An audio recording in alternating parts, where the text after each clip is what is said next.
السلام علیکم ورحمۃ اللہ وبرکاتہ۔ بسم اللہ، الحمد للہ والصلاة والسلام علی رسول اللہ وعلی آلہ وصحبہ ومن والاه۔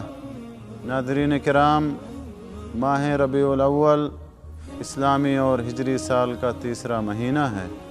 اس مہینے میں حیات نبوی صلی اللہ علیہ وسلم کے چند اہم واقعات پیش آئے، لہذا اسی مہینے میں آپ صلی اللہ علیہ وسلم کی ولادت باسعادت ہوئی۔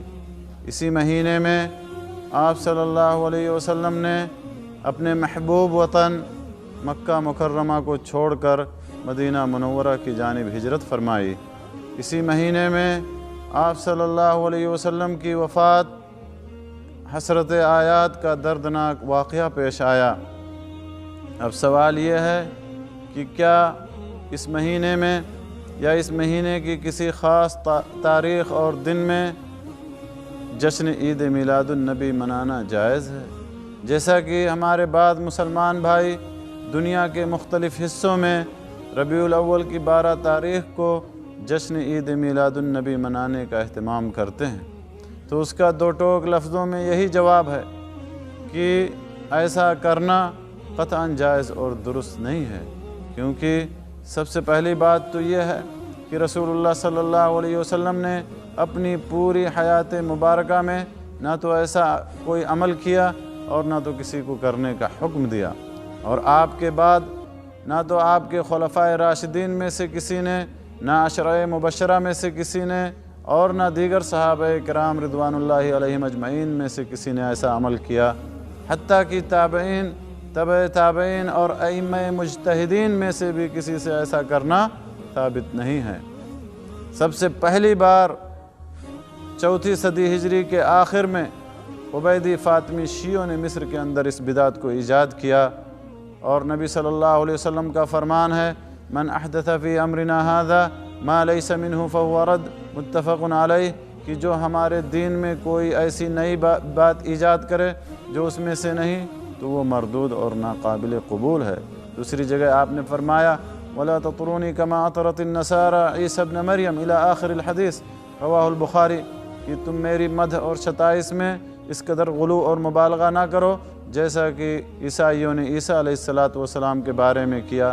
میں اللہ کا بندہ اور اس کا رسول ہوں، لہذا تم مجھے اللہ کا بندہ اور اس کا رسول کہو۔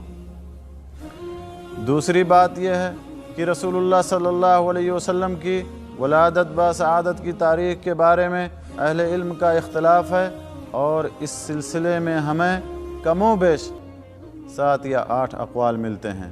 بعض محققین کے نزدیک تو 8 اور 9 ربیع الاول کی تاریخ صحیح ہے، جبکہ مشہور قول کے مطابق 12 ربیع الاول ہے۔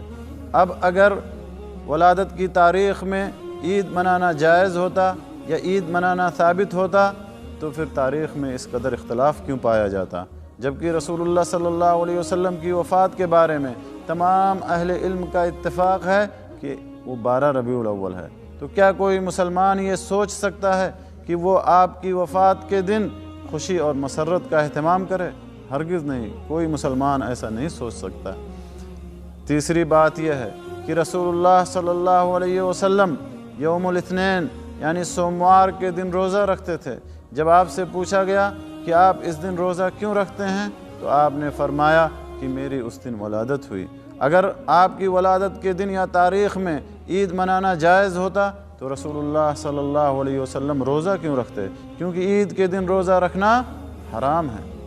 آخری بات یہ ہے میرے دوستو کہ رسول اللہ صلی اللہ علیہ وسلم سے محبت کرنا عین ایمان ہے، اور آپ سے محبت کا تقاضا ہے کہ آدمی آپ کی سنت پر عمل کرے، آپ کے نقش قدم پر چلے، اور اپنے روزمرہ کی زندگی میں اور اپنے روزمرہ کے معاملات میں رسول اللہ صلی اللہ علیہ وسلم کے اسوہ کو نافذ کرنے کی کوشش کرے۔ اللہ سے دعا ہے کہ اللہ تعالی ہمیں نبی صلی اللہ علیہ وسلم سے محبت کرنے اور آپ کی سنت کو اپنی زندگی میں نافذ کرنے کی توفیق عطا فرمائے، اور بدعات و خرافات سے محفوظ رکھے۔ آمین۔ تقبل یا رب العالمین۔ وآخر دعوانا ان الحمد للہ رب العالمین، وصلی اللہ علی نبینا محمد وعلی آلہ وصحبہ اجمعین۔